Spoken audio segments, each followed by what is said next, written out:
Yes, guys, you know what time it is. It's your boy David at the Irish Hotspur, Ireland's #1 Spurs fan. And I am back, baby, for the run-in. I cannot wait. And we are here to discuss all of this evening's headlines. Hugo Lloris, of course, being out. Harry Kane giving the captaincy, a lot to discuss around there. And also Daniel Levy building a home, BT Sport, for the Premier League coverage that they do. So we've a lot to discuss on some of these comments there. Of course, tonight, we have the one and only Jacko as the co-host, and then we are joined by Sava from Sava Talks Football. Jacko, how are you, my man? Love a little bit of an evening headlines, Dave. You get to kind of tap into like a smorgasbord of, kind of different topics and, news and bits. And good to have you back and, discussing anything related to, Spurs, Dave, and having that fresh perspective. I'm sure people are tired of listening to me on, whatever I've had to say on the news these days, especially after I really dug into Hugo today. But yeah, looking forward to this one, Dave. Yeah, like a little news evening headlines. No, it should be good. Should be good. Sava, how are you, my man? I think the debut was probably long overdue, my man. How are you keeping?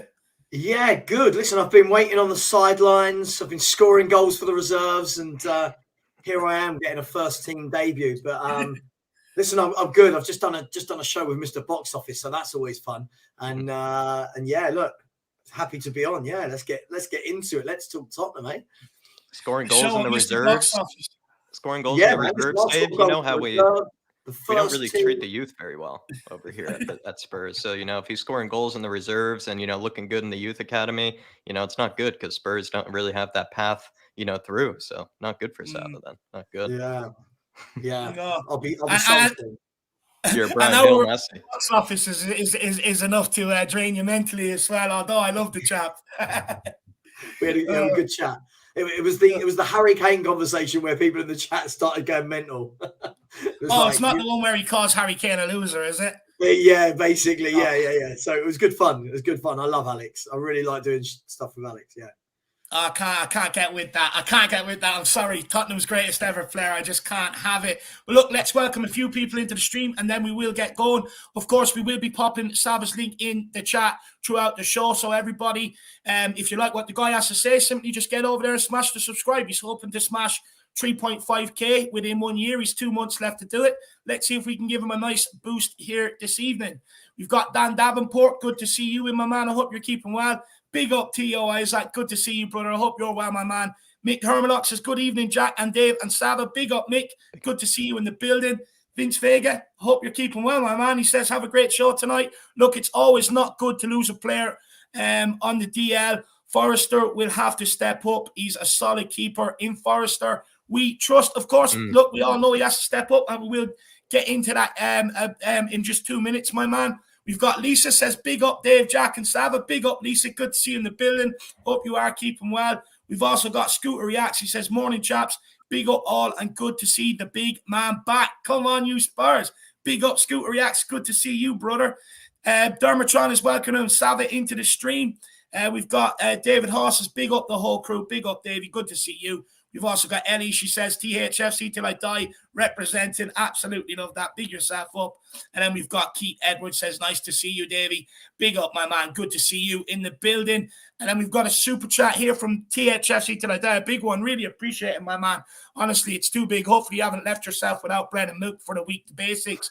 He says, hey, great to see you back, Dave. Jack, be doing a great, wonderful job while you've been away. Great win on Sunday. Need to keep it going. And it was great to see Harry break the record at the same end as Jimmy Greaves scores his last goal for Tottenham versus Derby in 1969. Incredible bit of history there, Dermo. Look, I'll be honest. For me, Harry Kane hasn't broke the record yet. Jimmy Greaves scored 2 goals against Ipswich in the Charity Shield game. Weren't counted. So in my estimation, if we really want Kane to have it, he's got another 2 goals to go, which means I will be there when he breaks the record. Now, who doesn't want Harry Kane's #1 fan to be there when he officially does it in my books? Of course, everyone wants to see my reaction. Yeah. As for the City win, look, I'm going to put out a video tomorrow.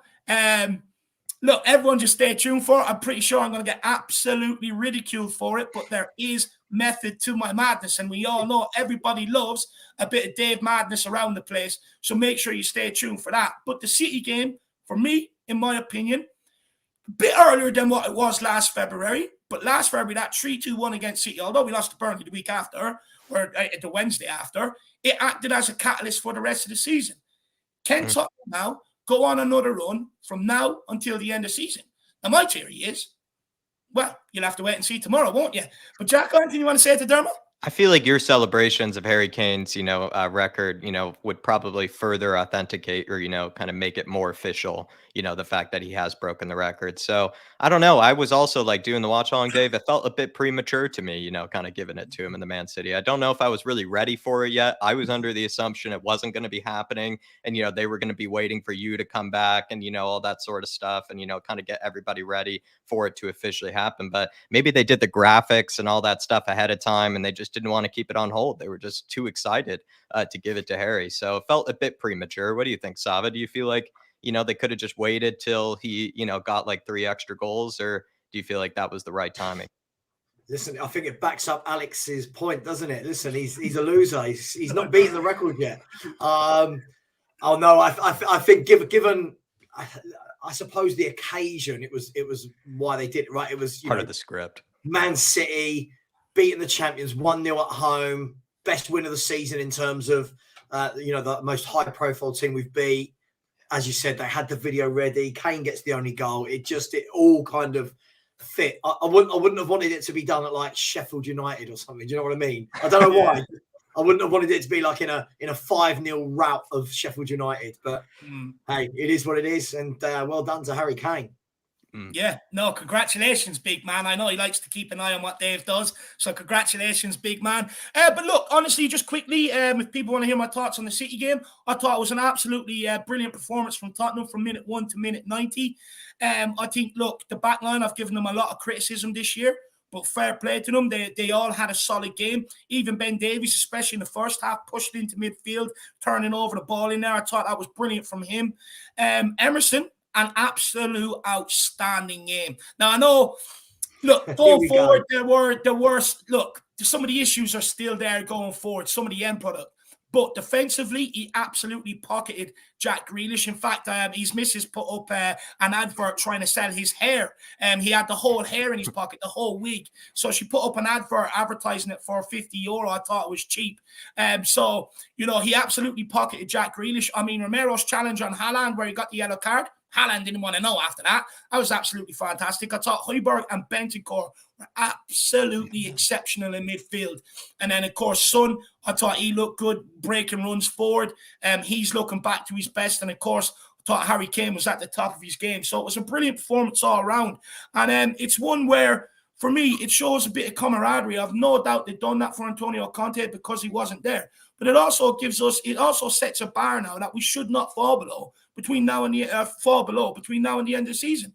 That's it, quite simply. I want to see Tottenham at it every single week, just like we've seen against Man City. That's the standard. Let's keep it that way around here. But Jacko, over to you, my man. There's a lot more comments there, but I'm a bit behind. Actually, I'll take them quickly and then we'll hand it over to you. Got Peter M. He says, big up Dave, Jack and Sava and everyone in the chat. Paddy Harnett says, evening, gents. Good to see you back, Davey. Big up, Paddy. Mia W says, hey, guys, lovely to see you back there. Big up, Mia. Rob Belcher says, great to see our host back. Big up, panel and all in the chat. We've got Portal Dream says, massive blessing in disguise to have Moody Lloris out of the team for a bit here. Look, we're going to get onto it. A lot of conflicting reports, not reports, but thoughts around Hugo Lloris's injury. Gwen Evans says, great to see you back, Dave. Hope you're well again. Colin Turner says, good evening, gents. Great to see you back, Davey.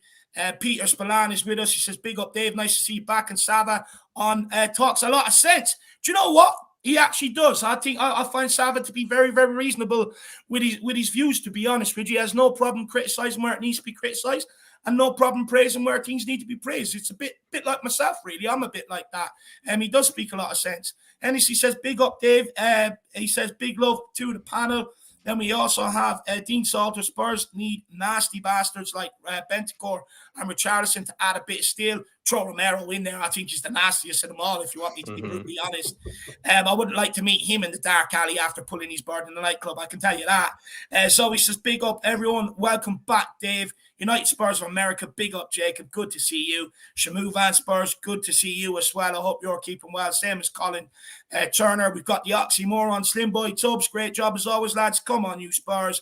Paddy Higgins, he says, big up lads, the Spurs family in the chat.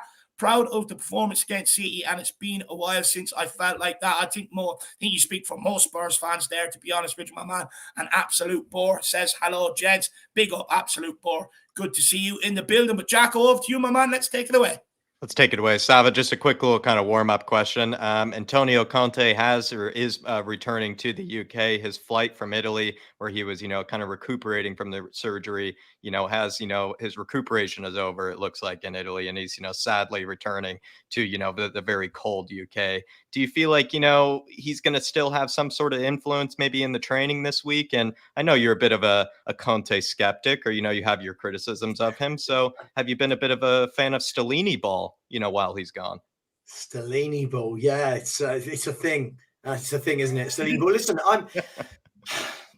look, I've always been of the same opinion of Conte, that listen, his style of football is not what I like.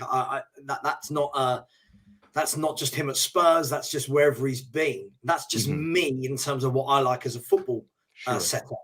But I've equally been vocal by saying, if you're going to have a manager like that, then at least buy the players that make his system tick. So that for me that's where I don't see the point in being here if that's not going to happen. And I guess we'll know in the summer whether he believes that's going to happen or not, right? I mean, we'll know. If he walks away, he's not going to get backed. But as far as I wouldn't feel there's probably much need for him to be back into training too soon. I don't feel the need to rush it.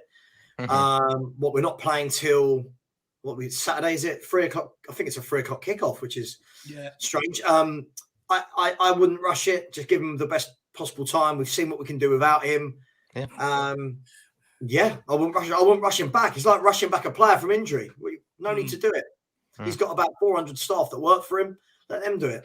Yeah, take his time, maybe even in the next game, watch it from the press box with Mr. Daniel Levy, like he did in the Marseille game, and then he can be in his ear, the whole match, when we go 3-2 down and and everything like last time. But Dave, Antonio Conte, he is making his return, which is good news, and it looks like he is going to be, making a maybe perhaps a quicker recovery than most do. Any thoughts to the big man? Any thoughts to the boss man? Look, get well soon and come back when you're ready. No need to rush it. The players have proved that they can step up without him being there. Stellini, it's not the first time he stepped in for Conte. Of course, the Marseille game, he done it, but he also done it at Inter a few times for him as well. So he knows what he's doing. He can continue on the message. And look, in terms of going on during the week, Conte can still have influence in terms of, the tactics, what he wants our players to do, this, that, and the other. He can still influence all that without actually having to be there. We're living in a day where we've got the internet, we've got mobile phones, you've got Skype, all that sort of stuff. So you can still make no mistakes about it. He's still going to put his imprint on everything. He just physically won't be there. It's like, the team that we picked against Man City, that was all Conte's pick. Stellini came out and said that. So look, maybe in years gone by when we didn't have this technology, it'd probably be a bit different. But now, no concerns whatsoever. If he's not ready to take the dugout, don't force him back. Don't rush him back. Sav is right. And plus, you got to understand, the guy's had a hard year. 3 of his close friends dying. Family living out in Italy, have no one really around him to console him. He's gone through what he's gone through with the operation and everything else. So, look, if he's not ready, he's not ready. But make no mistake about it, he's still going to have his influence around the place.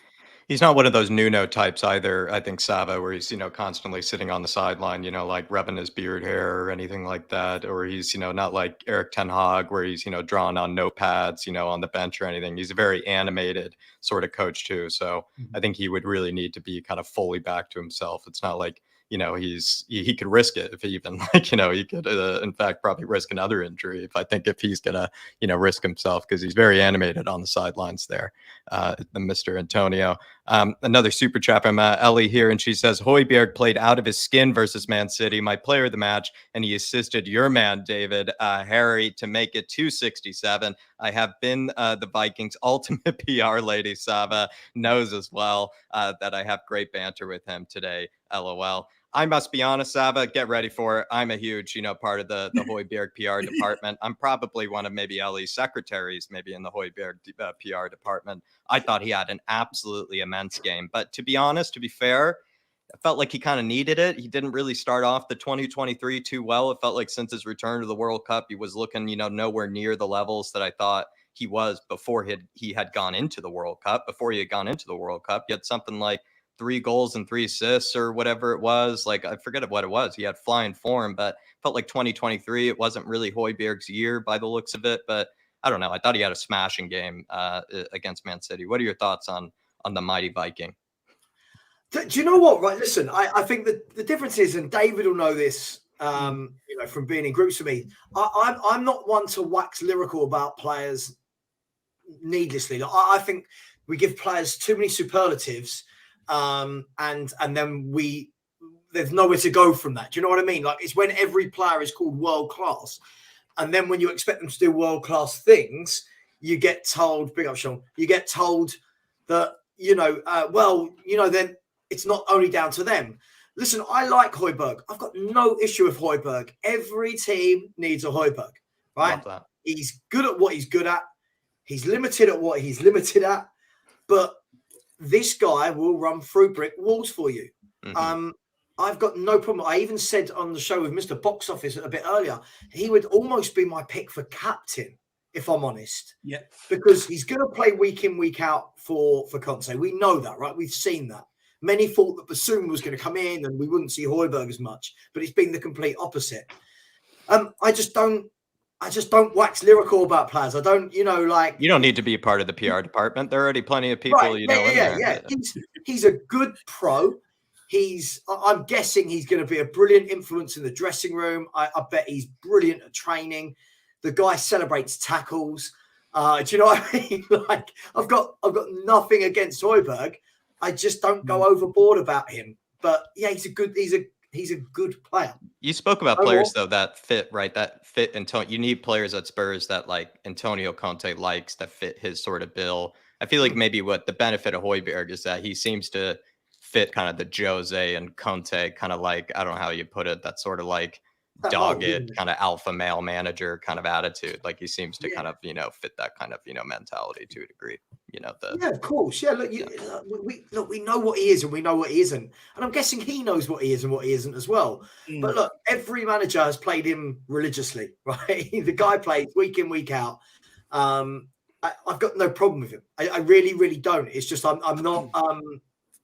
As I said, you know, it's like even with Bentancur, who I like, again, good player, but like, when he had a great game against Leeds, and I see people doing shows saying, "Oh my God, is Bentancur world class?" I'm like, whoa, slow down. Like, slow down. Like, not everyone needs to be either really, really shit or amazing. You know, there is this whole patch in here where players can sit. So, yeah, fan of Højbjerg.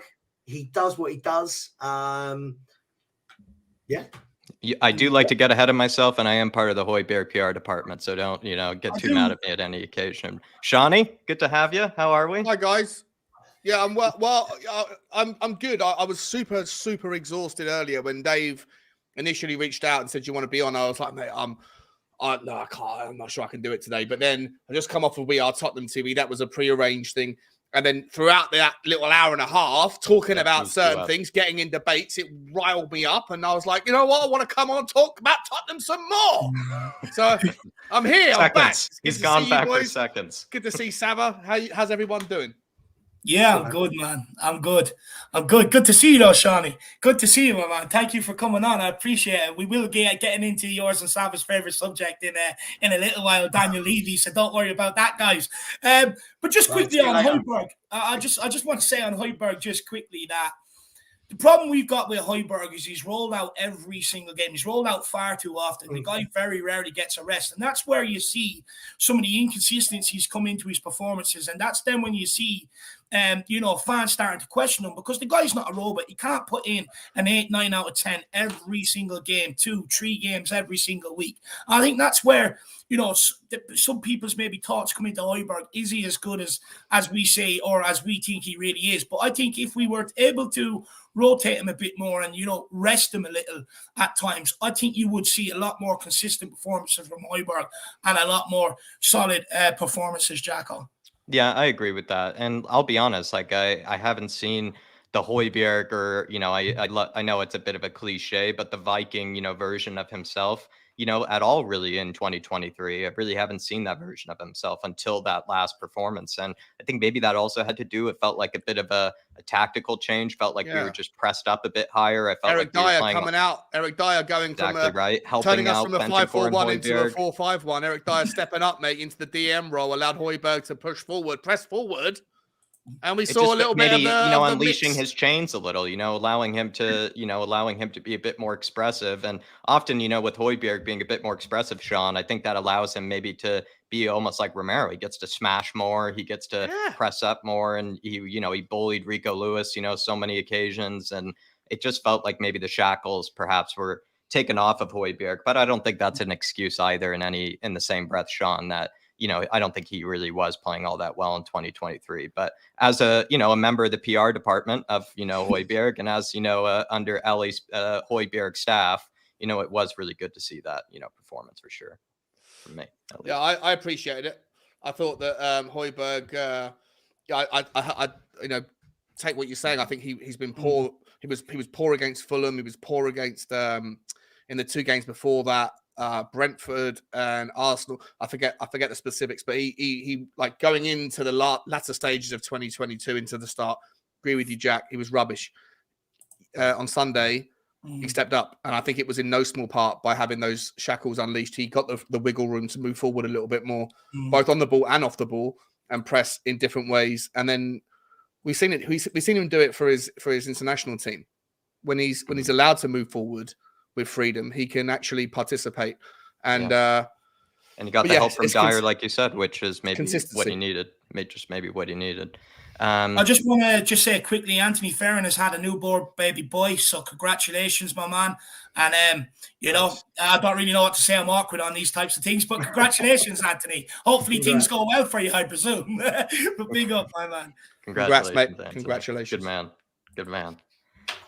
Well, I think we're going to get into maybe just a bit of a question on the Hugo Lloris, Dave and Saba and Sean here. I've already kind of released a bit of a video today where I must be honest, I kind of stood by my word, Saba, when it came to Hugo, because I have asked for him to be dropped before with the mistakes he's made this season. I think he's made some pretty atrocious clangers that have cost us, I think, probably, I'd say at least maybe 9 points. I went as far as actually saying 12 in my video just to go a little crazy. But I don't know, like with maybe Fraser Forster stepping in, what do you think, Saba? Could this be a blessing in disguise, or are we going to maybe learn, just the levels of, Hugo versus Forster? Where do you stand on this injury?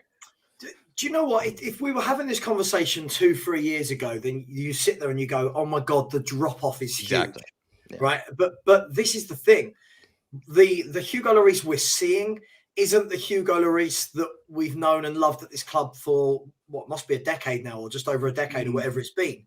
Yeah. I've said for a while now, I don't see the issue with, even before he got injured, I don't see the issue with dropping Lloris, giving Forster a game and saying, right, look, just show us what you've got.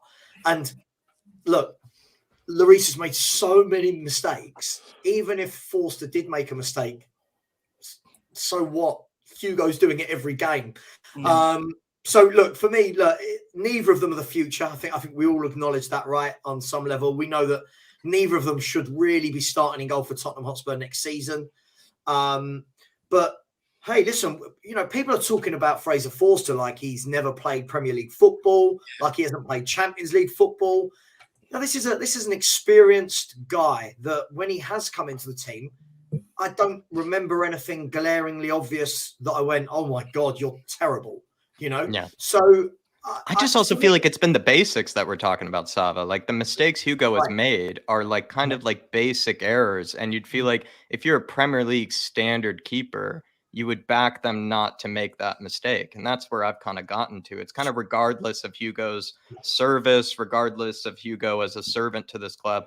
It's just the mistakes he's making are like mistakes I would expect any Premier League keeper not to make. That's what I'm kind of reaching. Do you know what it is?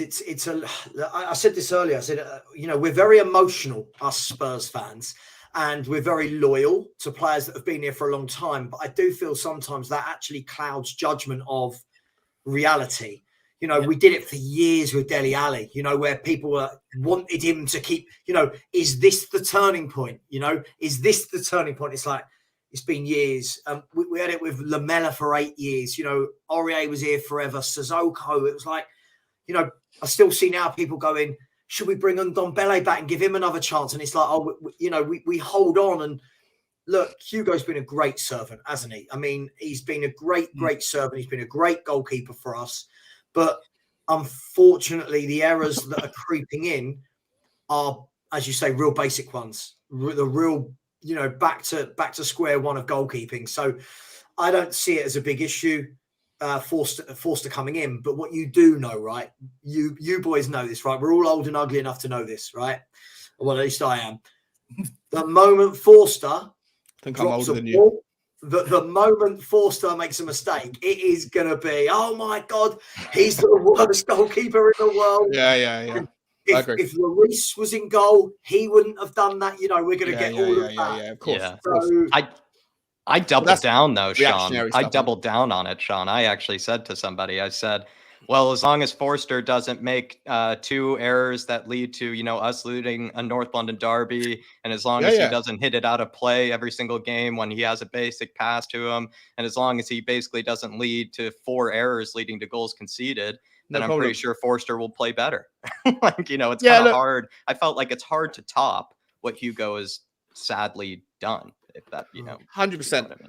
You know, listen, I think there's a difference. So I put out a tweet earlier, right? And I kind of, it's quite a popular tweet, but I also kind of regret saying it, that I was like, there's so many people that are now, those people, like the people that are now saying, oh no, we're screwed. Fraser, for this are the very same people that were asking for Fraser Forster after Hugo's clangers against Arsenal, against Man United, against Aston Villa, against Wolves, all that stuff, right?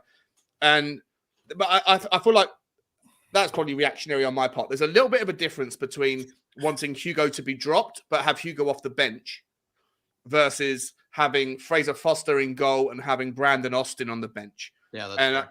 You know, I think that we now have like no plan B,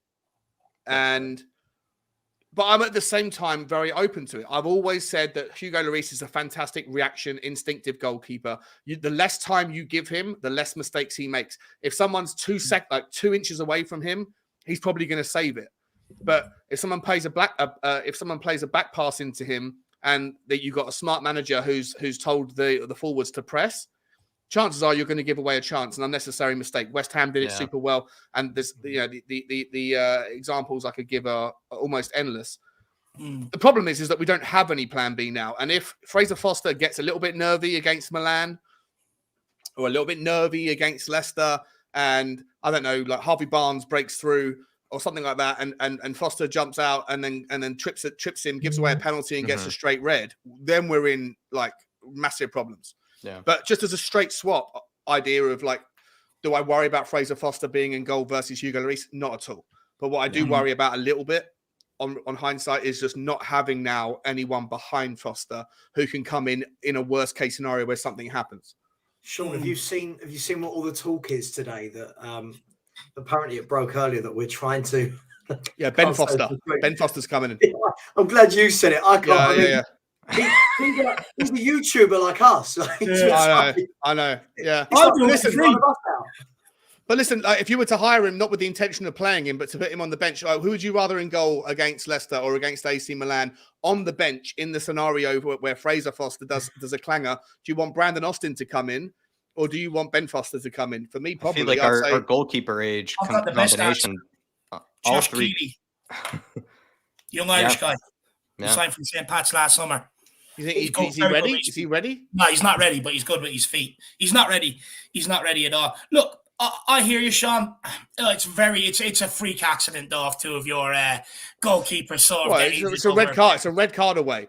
It's a red card away, right? If is it Leao, right? The crazy attacking left winger for Milan, right? Leao, yeah. Right? There's a scenario where you see Leao break through from a fantastic through ball, and Fraser Forster comes out to try and collect it, gets his timing wrong, takes the guy out, clear through on goal, and then we're in a whole world of trouble. I agree, Sean. I do feel like it's anybody, though. Like, even with Man City, like, if they lost Ederson, I think it's that Ortega guy that they bought from the Bundesliga or whatever. Mm-hmm. And then if they lost Ortega, it's like Scott Carson. You know? Yeah. I hear you. Yeah, of course. Yeah. You can't really plan for these things. And if that happens, then you just got to, like, wash your hands with the whole season and go, well, it's just We horrendous. brought in though Ben Foster. Like I think the combined age of all three goalkeepers of Hugo and Fraser Forster be over retirement 100. age. Be over 100 of all three. Yeah. Glorious. It shows they can't really We'll be over 100. really have a lot of faith, can they, in either Austin or Whiteman? Because if you're Alfie Whiteman, if you're bringing in a retired goalkeeper, stroke YouTuber, to be on the bench instead of them, I'm just saying, if that was me, because they're both 23 and 24. Yeah, they're getting to that point now where they should be looking for football. Yeah, they're not kids. If that was me, I'd be thinking, oh right, I'm not even good enough to be third choice. Right? Yeah. I hear you. But listen, I don't know. None of us can sit here and say we're experts. Let's hope it doesn't happen, but let's also hope that it doesn't factor into the mindset of Fraser Forster when he's if there's any of those situations where he's not going to pull out, or if he's second guessing himself. You know, let's get more of those Mbumos or Mbuemo, kind of pullouts, that he had, where he made him dive. Yeah. What I will say is, I agree that, look, Alfie Whiteman's not the answer. I think some of his only experience has been out in Sweden. Brandon Austin, I think his last loan move was out to the MLS, so they're nowhere near Premier League ready whatsoever. But look, I think this could be a slight bit of a blessing in disguise. And I know me and you spoke about this earlier, Jack. Look, my biggest problem with, although everyone could see Hugo Lloris was in decline, I always made the argument it's not just as easy as replacing him with the number 2 because he wears the captain's armband. And replacing a captain within your team, which you'd have to do if you drop Hugo, doesn't always necessarily go well. You look at Steven Gerrard at Aston Villa. He took the captain's armband, I think I'm right, off Tyrone Mings and gave it to somebody else. Right. And it ended up costing him his job. Now, what it will do is, because we all know Hugo Lloris is in decline, and come the summer, the captaincy is going to have to change anyway. But when you look at Hugo Lloris's mistakes, it's not exactly awe-inspiring or captain-worthy with some of his performances this season. So what it does do, it gives Conte a unique sort of opportunity mid-season to change the leadership of that group. Give it to Harry Kane or Højbjerg, someone that leads by example on the football pitch and someone that people listen to, because we were getting to a point where, you're seeing Marcus Edwards, a guy we let leave in the first place, first team football, run by half of our team, and Hugo Lloris is high-fiving them because he got a shot off on goal and it was saved. Yeah, that really annoyed you, didn't it? I remember that. You spoke about that for about 2 weeks after that happened. That pissed you off like peak. Because you should be bollocking him. I grew up watching Roy Keane. I grew up watching Roy Keane. You should be bollocking players. It shouldn't be, we got away with that one. Give me a high five, guys. It should be, hang on, how the fuck did he be 4 or 5 years and run full length to the pitch unchallenged? Correct. It's, you wouldn't. And I think that Fraser Forster is the sort of guy. Do you remember, guys? We were back in the summer. We did the South Korean tour, and Fraser Forster had 45 minutes. And within 5 minutes of him coming on in the second half against the All-Stars, or whoever it was, the second team, the Spanish team, he was Seville, I think it was. He was bellowing. He was like commanding his backline, screaming and shouting, something you never see from Hugo Lloris.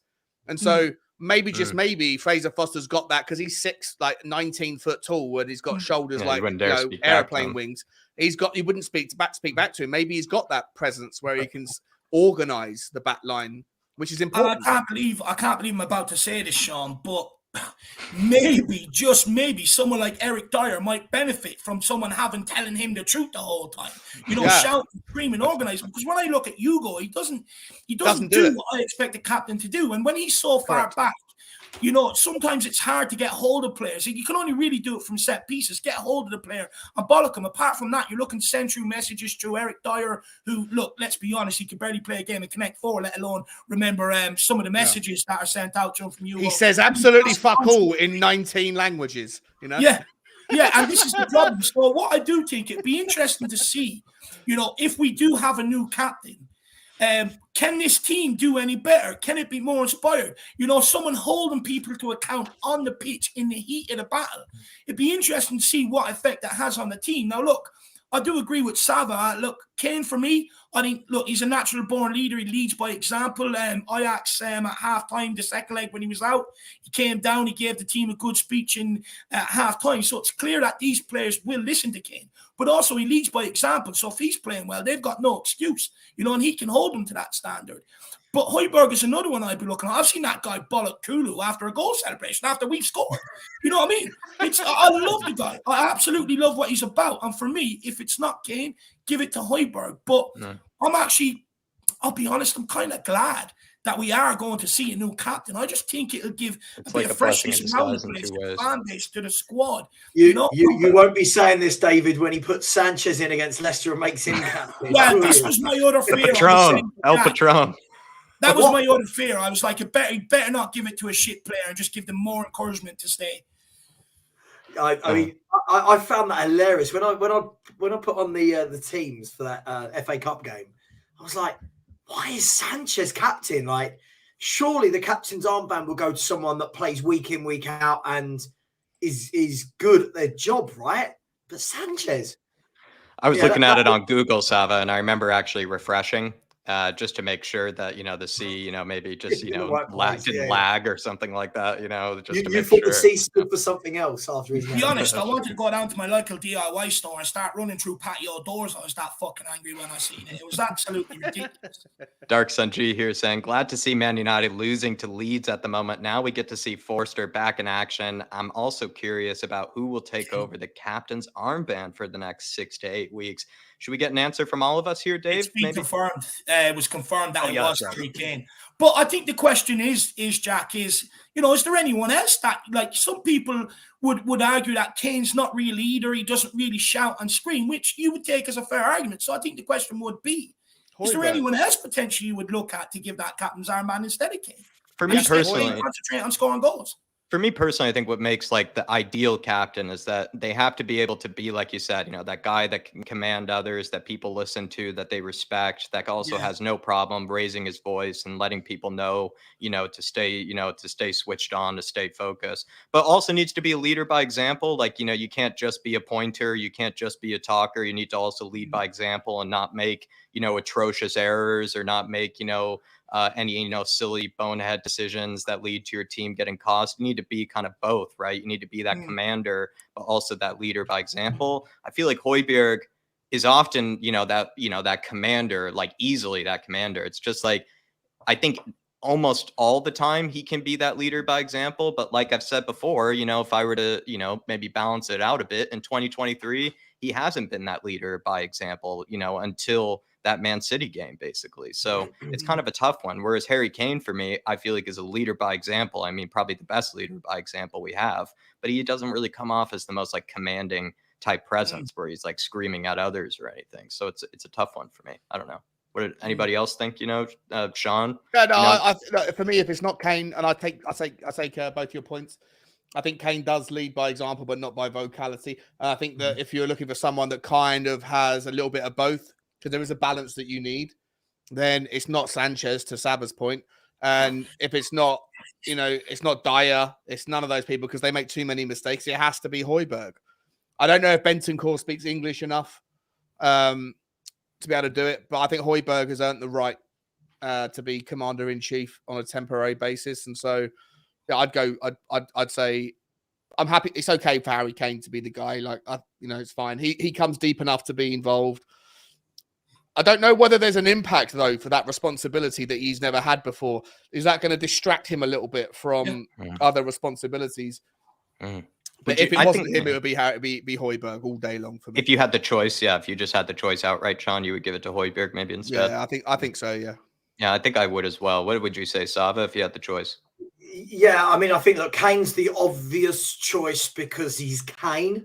Yeah, I'm not. I agree with what Sean said. I don't know if he's not a vocal. He's like a David Beckham type captain, where it was a bit more who he is rather than being what you do rather than what you say. Yeah. But I think what this has done more than anything, guys, I think it's really highlighted that we don't have many natural leaders within the club. And for me, that is definitely something I would look at. I would have looked at most of these problems years ago, but I would definitely in the summer be looking at if you're bringing in two centre-halves, right, that one of them can come in and is a natural leader. Maybe like a man mountain who also speaks Harry like a Maguire. Man do you know somebody I said in the summer that I would have liked Spurs to sign, and if people laughed at me and said he's crap, but I would have had him in and had him as captain. I would have had two, but I would have said a steady Premiership defender with leadership ability. Connor Cody. Talks. Connor Cody. Yeah. Right? That talks. He's a talker. And I don't know about you guys. Whenever I've watched Cody down the years for Wolves, he loves defending, right? I'd bring in him and one other class player and play them alongside Romero.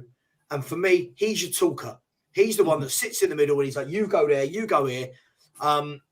He's realistic too. So it's kind of like, one of those simple decisions that, it's not unrealistic. It's not like, you're saying Gavardiol or something like that. And it makes sense too. Like that's something that makes sense. And I agree. I think Spurs have needed someone that is a commander in that back line, but can also not be a complete bonehead back there as well, where, because it's hard to listen to, I think, players like Dyer when they're making mistakes, left and right. Sure. Like, do you really want to listen to them? And I think that's the issue as well. Like, when it comes to I wouldn't listen to him.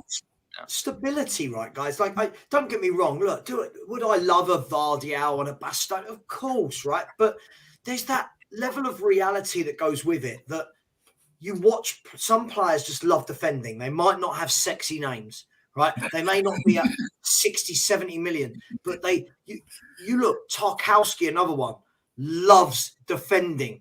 Ben Mee at Brentford loves defending. Love Ben Mee. These players that you don't see week in, week out, making glaring, obvious errors, they just do their job. So don't get me wrong, I'm not saying he's the answer to all our problems, but someone in that mould. Yeah, I agree. There's a solid pro, give you 7 or 8 out of 10 every week. How much do you think Connor Cody would cost? Peanuts. 15, what did he 20. go to Everton for? Yeah, like he went 15, 20 million, or was it like Yeah. a free contract, or it was something strange? He forced the move like 2 away. I think he's on loan, Jack. If I'm not wrong, That's right. They got Tarkowski on a free, and I was watching them v Arsenal the other day, and they just, as a partnership, both of them, it looked like they both knew what they were doing. There was no kind of. They've got an amazing middle three though, haven't they, Saba? Right, I was having this conversation with Ben and Sim and Ash Matic earlier. Like the question was like, are Arsenal gonna potentially crumble? And Ash Matic was making the point that maybe Everton had created the template, and I countered by saying like, maybe, we don't know, right? We don't know how Arteta's going to face the pressure. 2 games now they haven't scored, FA Cup against City, blah blah blah. However, I think that Everton do have a ridiculously different midfield three to basically every other team, like Onana, Guehi, and Iwobi, is it? I forget the other one. I think it's Iwobi. That midfield three is a little bit different. Like, they're not particularly perfect on the ball, but when it comes to off the ball, those three can compress and rip the life out of a lot of teams going with it. And so it gives a lot of protection to Cody and Tarkowski. And I just don't know whether or not our midfield can offer that same protection. Sure. If Cody was to come in, it might be a different conversation worth thinking about, I think. Of course, yeah. So it's all about getting square pegs in square holes, isn't it? But I just feel that there was so many, said it before, players like Anderson before he went to Palace, players like Connor Cody. There's good players out there that don't need to be 70 or 80 million and 300 grand a week. Would I love Vardiol? Yeah, the boy is class. But let's be really, really honest, right? For any fan that thinks we're buying Vardiol, the moment that boy is on the transfer market, right? But when you offer realistic choices like Cody and Tarkowski, and then Spurs don't go after them, it does make you scratch your head a little bit, because you're just like, well, we could use like a guy like that right now, and we're paying the price for it, as we speak. And I think Tarkowski was probably one that I remember a lot of Spurs fans at the time were suggesting, because it had free transfer. It just had kind of like Spurs written all over it, like you felt like at the time. But Dark Sun G leads up 2-0 at the moment. The Yankless leads. I'm watching it right now. It's amazing. Weston McKennie, though, been very, very sloppy. Gave away a silly yellow that didn't need to do it. And that, I think, is changing the dynamic a little bit in the start of the second half. But I'm surprised, Sean, because they were like Man United were all over them at one stage. But another thing, Sean, I asked Sava this earlier, maybe one less Yank. They just had to get rid of maybe too many Yanks there. And then they just got rid of one of them. And now it's like a perfect balance. It's like a square Yanks in square holes, right? Just one too many. Maybe it was just one too many. Just one too many at the time. Just to round up the conversation on the captain's armband, and then we'll move forward, because look, no doubt the Levy discussion is going to take some time. But Sava, I would be careful about naming the likes of Cody and stuff, because you might be accused of loving Levy, because he did say today that, players that we can afford, and you're fitting into his category. So be careful there, my man. Yeah, I'm Levy in now. I'm Levy in. But, welcome aboard, bro. Welcome aboard. Choo-choo. Just lastly on the I think Leeds have gone 2 up. Brilliant. But just lastly, on the captain discussion, look, for me, I want someone that if we're playing shit in the first 45 minutes, I want him to walk in and bang people on the coat page. I want him to bollock them. I want him to grab them, put them by the scruff of the neck up against the locker. It's like, you better fucking play better this half, or I'm going to fucking kill you after the game. You know what I mean? You want a Roy Keane style, right? You want a Keane or a John Terry or a a leader that I grew up with, not one of these 2022 leaders. I want a proper leader that I grew up with in a day where you could fucking hang people up, choke them up against the locker room, because sometimes intimidation is the only way you can get more out of people. I don't condone it, and I don't think it should happen all the time. But not physical violence, just the threat of physical violence. Yeah, but totally different game. In a sports context, Casemiro's red card. Yeah, exactly. Yeah. But in a sports context, sometimes you need someone like that. I know, Dave. Yeah. I think everybody agrees with you, because I think the point is that at this time, like, we seem to only rely on Antonio Conte to be that type of character. It seems like, in the clubhouse or in the dressing room, because it seems like he's the only guy that has that sort of intimidation, kind of factor, maybe with the players, that when they are really kind of, when they are, floundering, or when they are kind of, messing up, he can really get through to them. But can you really say like there are any natural leaders that can have a similar effect? Like Sava said, probably not. Like, you can't point to too many like in the squad, and that's an issue. Didn't Jose alluded to this as well, didn't he? Like when you watch the All or Nothing documentary, like we had so few shithouses, he said, on the team. Leaders, we need leaders. We need people that rip into each other. And obviously we had people, like when I was growing up, it was captains like Gary Mabbott, like proper leaders, men. I listen. I want a man to be captain. Do you know what I mean? I don't want one of these people that falls over and cries. And I want a Johnson. Listen, horrible bloke. What a leader, right? You want that. You want him. You want Keane. You want Vieira. You just don't want to shag your missus. That's the only thing you don't want from John Terry or from your captain. You want every bit of John, maybe just not every bit. Listen, I said he could be the captain of my club. He's not coming around my house, right? He's not coming to dinner, right? But yeah, someone said, like Jeff Ives said, like a Steve Perryman, a Graham Roberts, those type of leaders. They don't have to be the best footballer at the club. I just need a leader. But I don't know about you guys as well. I've never been a fan of goalkeepers as captains. Oh, I hate it. I just don't feel that. How can they have any effect in a stadium of 60,000 when the game's in the other half? What are they? Peter Crouch even thinks they're playing a different game entirely. So how could they be captaining it? So I agree with you there.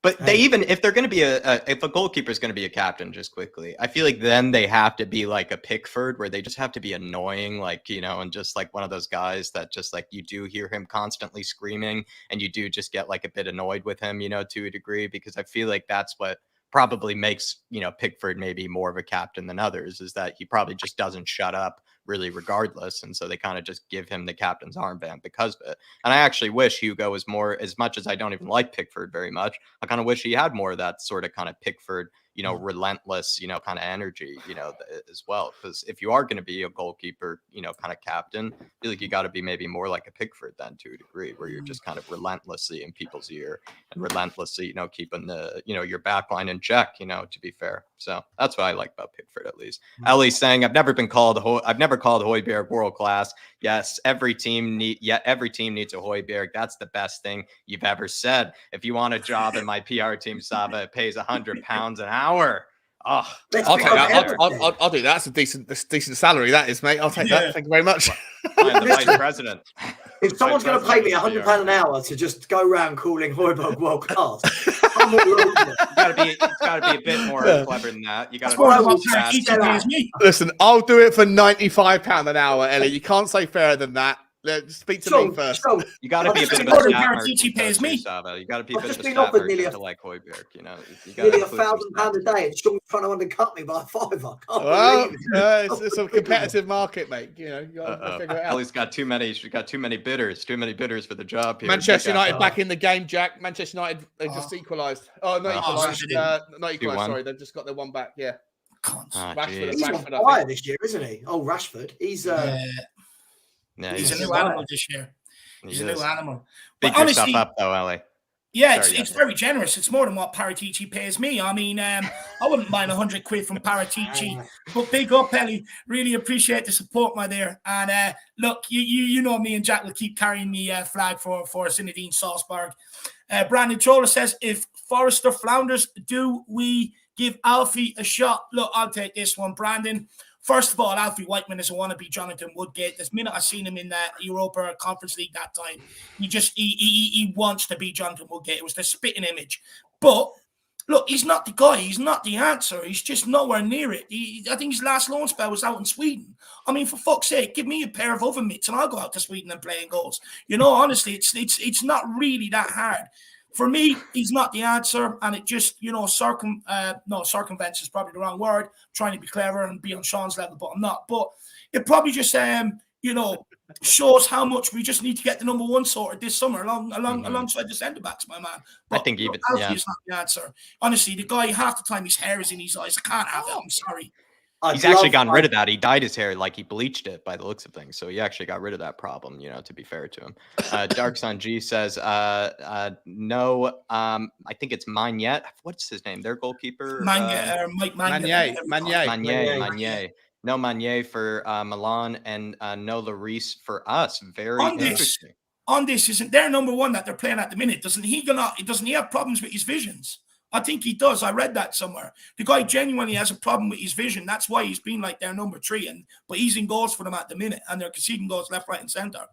Someone should test Joe Hart and Galini for the same thing. Honestly, they had trouble with their vision. It felt like, you know, from long. No, this guy genuinely does have problems with his vision. Genuinely, wow. Like Edgar David stuff, like cataracts or whatever it is. Yeah, I'm not sure what it is, but I did read. I've read it a couple of places over, you know, the last while that this guy genuinely has problems with his vision. So pot shots from distance is the it sounds mean to say, but I think, you know, you have to say it. You have to say it, you know, take as many hits as you like, you know, against the guy. Definitely test him. Darkson G also says Højbjerg as the Southampton captain, and then Son is a Korea captain. Good chance for Man United. No, hit a free kick for Leeds, hit the post. Ooh. He is absolutely nowhere near it. He's still going, the man. Sorry, I'm not commentating. It's not a watch along, but it's class. Sean's getting in the mood for the Leicester game at the weekend. It's a fabulous game of football. I think Darkson G is alluding to the fact that maybe there are some natural leaders, and we're probably missing out some of them. Højbjerg's been a Southampton captain. Maybe he even is the captain for Denmark. I'm not sure. Korea, Sonny's the captain for South Korea, and then Kane is the England captain, to be fair as well. So do we have like the perfect natural leaders maybe in the squad? Maybe not, but we do have, like, to be fair, respective captains, you know, for their national sides. That's a good point that you make there. Dark Sun G, and then Moondog is in the house saying good evening, lads. Good to see you, Moondog, my friend. And hopefully you're keeping well, and hopefully you're enjoying at least for the time being, maybe Leeds helping us out this evening, Moondogs, by the looks of things. Big yourself, my friend, and welcome to the building. But I think we might get into something happen again.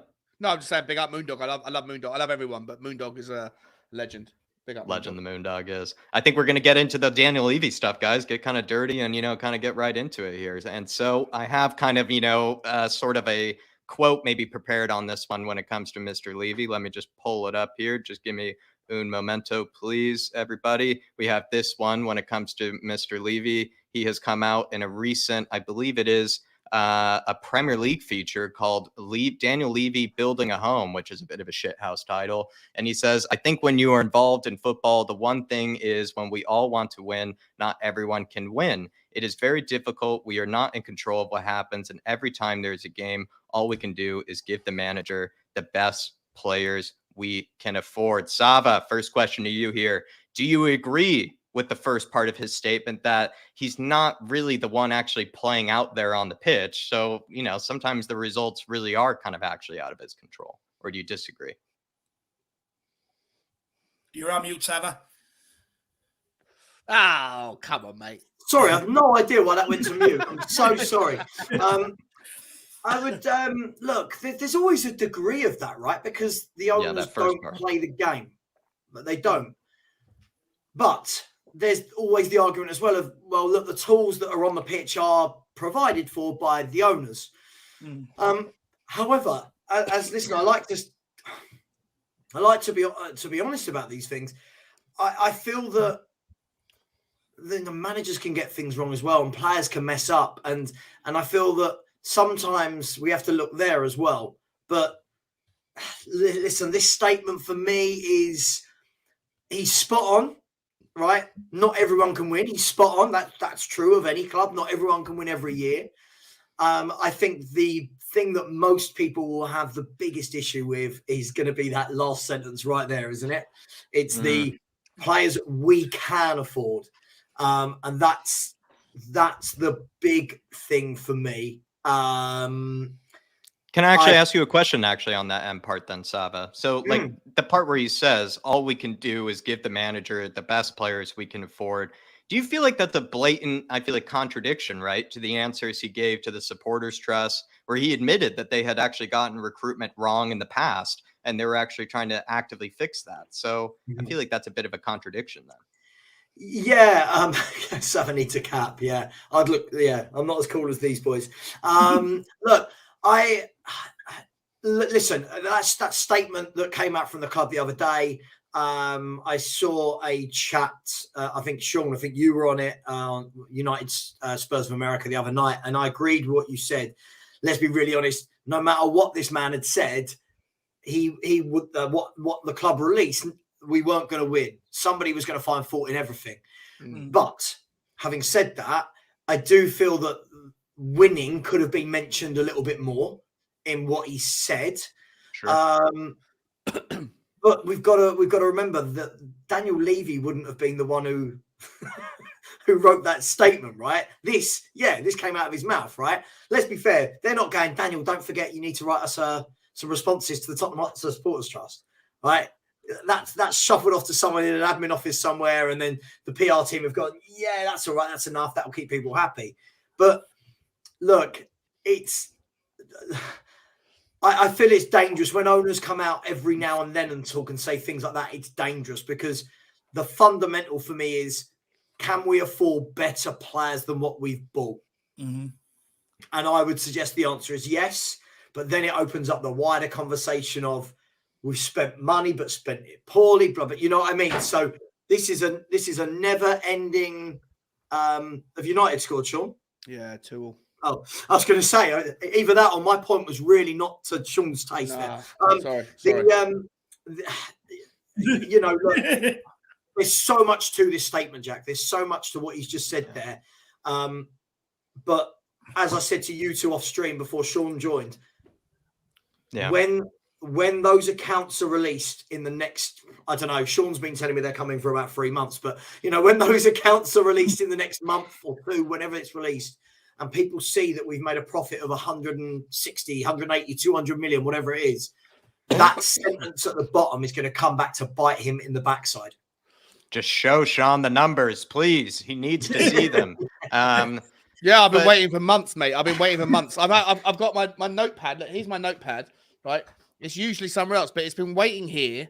Ready. I've got a sharpened pencil. I've got my Stabilo Boss highlighter pen. I've got a fresh bulb in the lamp over the top. When it comes out, I bet you it's a night that I've got drunk and I want to lie in bed, and then suddenly I get a bunch of text messages with a horrible hangover saying, Sean, have you seen the financials are out? And I'm going to be, oh no, not today. But yeah. I agree with what Sam was saying. I love the fresh bulb, but picturing you like passed out on the computer. No, I did. I turned after a night of researching, I put a fresh bulb in there. I had the thing. It was all ready to go, and they let us down. I agree with everything Savage just said, to be fair. Like, I think that... What do you make of the first part of the statement, though, Sean? Like, do you actually... I'm curious what your thoughts on. Like, do you agree with the fact that he isn't actually the one playing out there on the pitch? So the results sometimes are out of his control. Yeah. Of course. And listen, when the results are entirely out of his hand, he's not the one kicking the football. I don't even think he's the person that identifies the players. Like, I don't think people hold him accountable for signing Ndombele, for signing Lo Celso, for signing Sanchez. He doesn't have any clue whether the Leon version of Ndombele was the right guy to sign. He was convinced by somebody. And whoever he employed that told him to buy him, I'm absolutely certain that particular person, whether he was a scout or whether he was a director of football or whether he was, an agent, whoever it was, somebody that convinced him probably had an impeccable resume, an impeccable CV. Like, Daniel Levy is a businessman, hires people to do a job who interviewed very well and probably had a brilliant track record. And so I have sympathy for Daniel Levy in that regard, in that he hires people. This idea that he's always involved in the football side of things, I just don't accept it. He might be involved in the final stages of negotiations on players, but he's not the one who identifies the players. He's the guy who might want to have his own little spin on negotiations and the way in which you go about dealing with that stuff. And on that basis, I 100% agree and acknowledge that he is a frustrating guy to work for. And everybody that has, ever spoken out about him has the same kind of concept, the same underlying rationale that Daniel Levy is a very tough negotiator and a difficult guy to do business with. But ultimately, he's negotiating in his style for players that he's been convinced of through somebody else who had an impeccable resume, an impeccable CV, and then maybe you can make the argument that he's employed those people for too long, whatever. But he's not letting numpties do the identification. All those people have got like a certain skill set that Daniel Levy doesn't have. In terms of he can't. So not everyone can win, and I agree with that as well. You look at the rationale. I made a video about this yesterday. You look at Manchester City. They're now accused, alleged as being cheats. If it's proven to be true, you can make the same argument for Chelsea, right? Chelsea are not under investigation right now, but they should be, in my opinion. As far as I understand the rules, Chelsea had $1.5 billion of debt written off when Abramovich sold the club. And someone made a point in one of my videos in the comments saying they didn't write off the debt. Like, Bowley bought the club for $1.5 billion more than he would have done to pay off the debt. And I'm like, that's not the case, because Abramovich put that money into a trust that was supposed to go into a fund for the Ukrainian war relief. Right. And so had that been the case, you would see that in the documents, but you haven't seen it. So Abramovich wrote off the debt, and that debt that was a part of Chelsea's I'm rambling here, but just let me finish the point quickly. Abramovich wrote down the debt, and had that debt been measured on the accounts, then Bowley wouldn't be able to do the thing that he's done, which is spend, for what it's worth, 140% of the entire revenue that Chelsea have made in their record year. Right? There's FFP rules around your ability to spend a percentage, ratios of your overall profit, your overall revenue, and the costs associated with it, your salaries, your agents' fees, your transfer fees, in the new version of FFP. I believe that they're already in breach of the new version of FFP, let alone the previous version of FFP.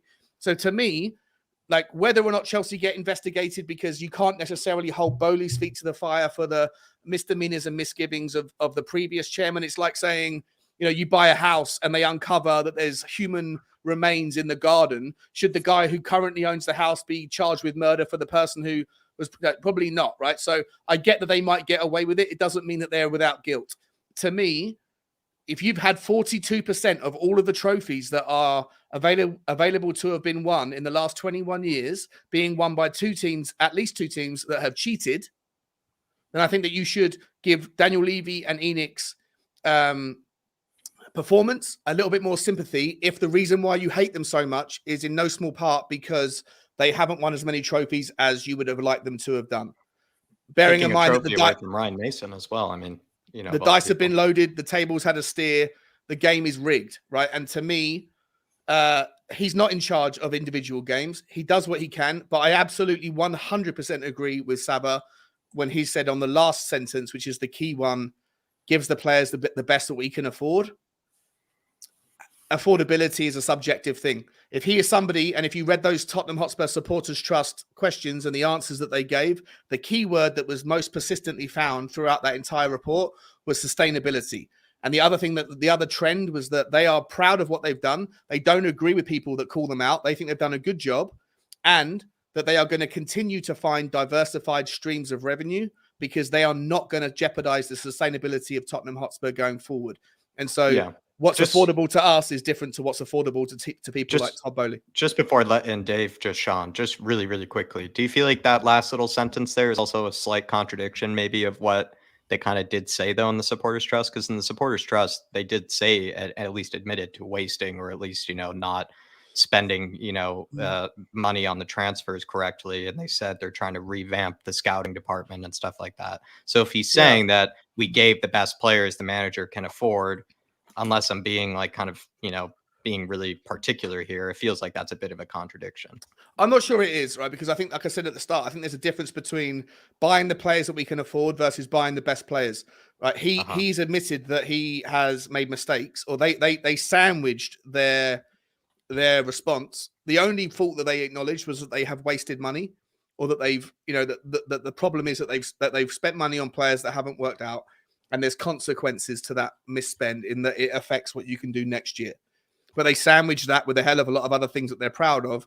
To me, I don't think it's necessarily a conflict or a contrast to say we give the manager the best players we can afford, and at the same time acknowledge that when they could afford certain players, that they spent the money on the wrong player. I'm not necessarily convinced that that's a conflict of narrative. Dave, is it really out of his control, though? Because he is the one that signs the deals and is responsible to a large degree for the players that we have seen taking the pitch in the Tottenham jersey. Look, I take what Sean says and I understand it, but he also goes on in that to talk about how much of a fan he is, this, that, and the other. But surely then, if he's a fan and he's been around football for as long as he says he is, he knows that the players that have been put out there are just nowhere near good enough to be out there in a Tottenham Hotspur jersey. And also, look, we can't forget that was him that brought Spence to this football club. So he does have a say in some of these signings, completely does. But look, I agree with what Sava says. And look, Jack, I'm a big advocate of this. Even when it comes to like the manager, once them players step over the white line, what they do is on them. But since the Champions League final, have they given us the best chance to succeed on the football pitch? And I would say no, because the recruitment was especially shit under Steve Hitchen. But how many transfer windows did he give Steve Hitchen? How much money did he waste under Steve Hitchen? And that, unfortunately, does go on him. That is on him. And look, he can sort of displace himself or disclaim himself away from what's happening on the football pitch. But the reality is, he's in a position to manage all of Tottenham Hotspur. That means finances, hiring and firing a staff or whatever, signing off on deals, the players out on the pitch. The reality is he's responsible for it all. Yes, I know he has other people in place that he trusts that maybe he's got wrong over the last while. But he can't really discredit himself from what's going on the pitch because he's the one that has the power to improve it. Yeah, I'm with you. Same question to you, though, Sava. I mean, does he, though, actually maybe have, control over this? Because he is the one, signs the players, and is responsible for a large degree for that recruitment that we've been talking about. And a lot of these players that have taken the pitch for Spurs have just simply not been good enough. And he is the one signing the checks at the end of the day. So is he maybe deflecting a little bit too much blame here? I mean, look, it's always going to be everyone's right and everyone's wrong all at the same time, right? But look, this is the guy, unfortunately, this is the guy at the helm, right? And you're going to, I always say this, like, if my team at work fail, again, that's, subjective in terms of what the word failing means. But if my team don't hit their targets, ultimately I can go, oh, well, he didn't do this and she didn't do that and he didn't. Ultimately, it's my job, right? My job is to get that to happen. Now, has Daniel Levy taken us forward, in certain aspects? Of course. I think that even the staunchest Enoch and Levy outers couldn't deny that. Has he done enough to get us over the line? I would suggest not. But is he involved in transfers? Look, I listen, clearly he is with people like Jed Spence, but for example, do we truly believe that Daniel Levy scouted Emerson Royal? Like, do you know what I mean? Like, exactly. do we believe that he sent a message one day and went, you know who I really want, guys? There's a guy playing for Real Betis who's on loan from Barcelona. We've got to get him. Who loves Emerson more, Conte or Levy? That'd be hilarious. Look, at the end of the day, I just think that last sentence is the one. That last sentence for me sort of outweighs everything else that came out in the club statement and everything else in that statement that you just put up on screen. Yeah. Can we afford better players? Yes, of course we can afford better players. The finances will tell us, though, won't it? Really? Of course they will. Look, there's money there. Look, I think the difficulty is we all think we know what's going on, the ins and the outs, right? And let's be fair, it's all driven by passion and our will to want to win things and to compete, and etc., etc. What I find really difficult to fathom is that you've got a January transfer window where top four's looking flaky. During the winter, top four's looking flaky. That's what makes him his money. That's what he wants as a bare minimum. And then he goes and gets 2 loan players in for 7 million in this window. It's not really a loan player, though, is it? Come on, Sab. Like, that's a talking point, mate, isn't it? Like we are paying 45 for him, so we are. But the point is, in this window, we've paid 7.7 million pound for 2 loans. Yes, we're going to buy him, but in this window, in a window where Newcastle are past us, Man United are past us, you're thinking, come on, just do something, make a statement, like go and make a statement signing. I'm not talking of Vardy or whatever, but go and get that centre half. But would you acknowledge at least that there's credibility? Because I know we've had this. I've heard you talk about this stuff on your show with, and I know other people talk about it. To me, like the glaring obvious holes that you guys, Jack and Dave, you say on this channel, we all agree we needed centre backs, right? Mm. But to me, like of all of the positions on the pitch, the ones that are affected most by the idea of being a master of one position versus a jack of all trades is most amplified when it comes to wing backs or when it comes to centre backs. There are players that are horrendous in a back four that can be excellent in a back three as a centre back role. Someone like Harry Maguire, right? A different player in the middle of a back three, or even Eric Dyer, different player than in the back four. And to me, I just wonder, I'm not suggesting it's the case, I just wonder whether the resistance to spend big money on a centre-back is born out of the fact that Conte might not be here next year. Do you know what? For this window, yes. But the problem is, for me, it's wider than just this one window that's gone. You know, so in the summer, for example, there was no worry about is Conte going to be, he's here for the year, and we didn't address that then either.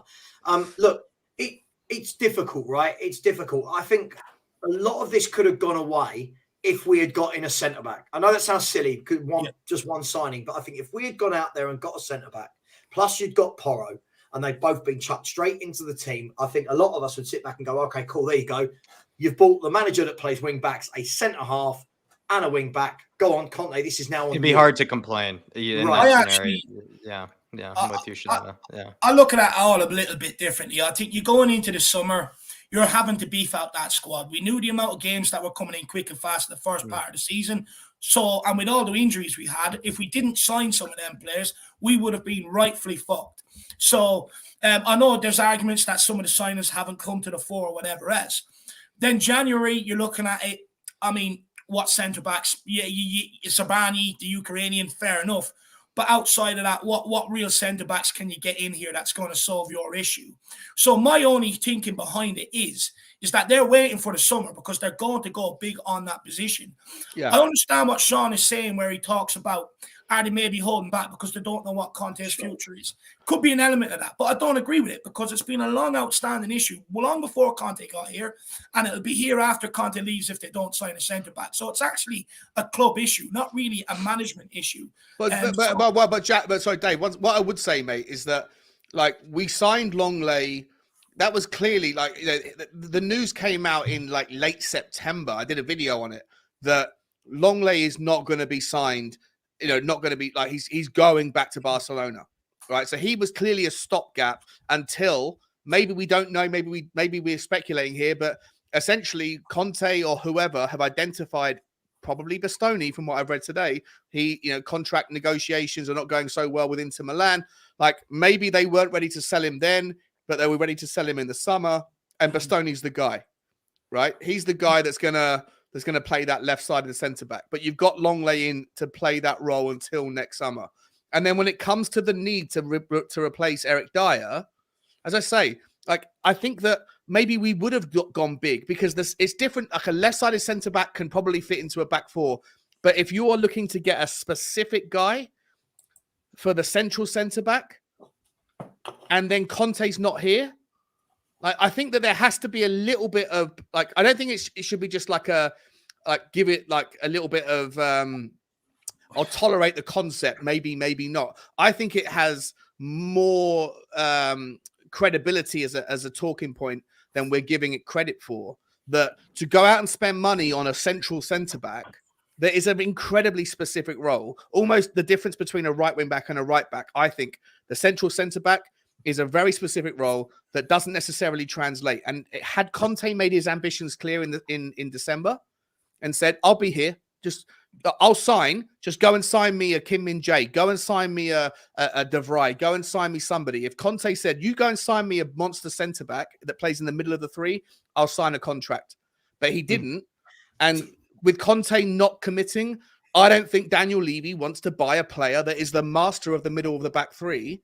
Because if Pochettino or whoever it is that comes or even buy next, a quick fix that ends up only being useful for 6 months or something like that, and then he has to get rid of it later. There's the argument to do that too. There's the argument you might have been able to go and loan someone like Harry Maguire, right? You could have maybe done that, and that might have like patched over, like paid like a plaster over a bullet wound. But I still think that we're not necessarily like I think a lot of criticism is being thrown at Daniel Levy for not fixing the back three. But I think there's a lot of potential in my mind. A lot of the reason why that hasn't been solved is because we don't know whether or not Conte is going to be here. Can I just bring up a point on that? Listen, I don't disagree with that, Sean. What would be brilliant to know? Listen, I'd love to be a fly on the wall for all of these meetings that these people have, but I'd love to know if he has been offered a contract yet. Like, some people say, "Oh, he hasn't signed yet." And I'm one of them. I'm like, "Oh, he hasn't signed." But then on the other fence, I go, "Well, has he been offered it?" Right. Yeah. And for me, that's what I'd love to know, because then that makes it a very different conversation. So to your point, Sean, if he's been offered the contract and is not signing, then I completely agree with you, right? If he hasn't been offered a contract and all parties have agreed that they're going to discuss this in the summer April, or in May or April, whatever it is, then that's different. But my worry about all of this is even the Longley thing. You're bringing in a stopgap. That could be the difference, that one position, between finishing top four or not. Now, listen, I agree. I'm old school. I don't really care. Like, for me, like, the phrase top four has killed football. But that's Daniel Levy's aim, right? He wants Champions League football. He wants the money that goes with it. Yep. It's a huge, huge risk to say, you know what? We're going to wait a year for that one target to become available, because in that year, the player could do his cruciate, right? In that year, the player could sign a new contract. In that year, like, we're talking like Bastoni will be the only club that will offer him. Let's be really, really honest here. If he doesn't sign a new contract at Inter Milan, and if he's as good as all of our fans say, Sam, I don't know if you watch Inter Milan, mate, but I'm not even that fucking blown away by the guy this season, mate. I've watched the highlights. He was very good under Conte. Very good. All right, but he hasn't been that great this season, mate. Like but then again, like Eric Dyer was brilliant. Ben Davies was brilliant last season. This season, not so good. So, True. Do you see what I'm saying, though, Sean? It's kind of like, I hear you, Sam. I agree with you as well. If he goes on the market, let's be fair. We know the way it works now, right? If he's on the market, Bastoni's agent is putting it out there, right? Hi, everyone. My guy's looking to leave. If he's that good, you've got Juve. Probably, actually, let's not start with Juve with all their problems. You've got Bayern Munich, right? Yep. PSG, Barcelona, Benfica, Real Madrid, Napoli, Man City, Liverpool, United. This is the thing for me, and this is why when people keep saying the one target that Conte wants isn't available, I'm sorry, he's not at Chelsea anymore. He's not at Juventus and Inter Milan. We're not the big draw that those clubs are, and that for me should be where You have to get used to the B target, the C target, like, and or not get used to it. You have to accept that might be a possibility. 100% agree that, Jack. And that's my worry with the whole, our target isn't available, because that's what their job is. Their job is to say, right, who do you want? All right, Bastoni's my number one. Cool. What about 2, 3, and 4? And I fail to believe that Longley was ever on anyone's list, right? And again, for me, it just feels like a real cheap, opportunistic thing to do. And look at our defense. Look how we concede goals, right? All right, the last 3 games, but look how we concede goals. If we don't get top 4 because of that, then you've got to say, whether that's Conte not signing or Levy not buying, whatever, between them as a club, we have messed up, because the club's got to come before Levy and before Conte. For me, that's just my opinion. I just want to try I agree, there as well. And it's an argument that Sean makes, and I slightly disagree with it, where it's about, centre back is a specific role. In that system, it is. But I'm a firm believer, and I grew up with an era where world-class players could play anywhere across that back line, left back, right back, centre back, and they were equally as good. And I'm a firm believer, if you're good enough, you can play in any system. If you're a shit player, you're a system player. You suit certain systems. And for me, where I'm at with that, it's like, it's our scouting department that let us down, right? It's no secret that Paratici has had to come in here, find personnel, bring them in, try and sort of bring it up to a modern standard, which we're nowhere near yet, by the way. But for instance, like Kim Min-jae, we got to start picking up these players before they get to a likes of a Napoli, where they start commanding the big fees. We've got to start identifying these players and bring them in, because we identified him. We identified him when he was playing in China, and we turned him down. We identified him when he was playing for Fenerbahce or Besiktas, whichever one it was in Turkey, and the fans went mental. Yeah, but if there was someone, same with the fella from Atalanta who had an amazing World Cup. Remind me of his name. This time last year, we were linked with him all January. Jack, who's the guy? He plays for Morocco. Plays for Morocco. Sofiane Boufal. They had Ziyech. They had Aguerd. They had. He plays for Fiorentina. Sorry, not Amrabat. Amrabat. Amrabat. Remember Amrabat, right? All last January. Yeah, last season. Every single Tottenham fan was going mental. Oh, this is a typical Levy signing. It shows the fucking ambition that we have. And then in the January window, we were linked with him again. Oh, get him in. But Tottenham. Then the next January, Fiorentina are like, sorry, the phone line's too busy right now. We're not taking any more calls on. This is what I was saying actually there not so long ago. It's like, as a fan base, we need to start maybe doing a bit more research into these players before we come out and say, oh, it's not good enough, or it's a Levy signing, or it's the cheaper option. Because I'm a firm believer, it's not how much you spend, it's what you spend it on. You can pick up players on a reasonable price, like a Bentancur, like a Kulu, that can come in and do wonders for your team.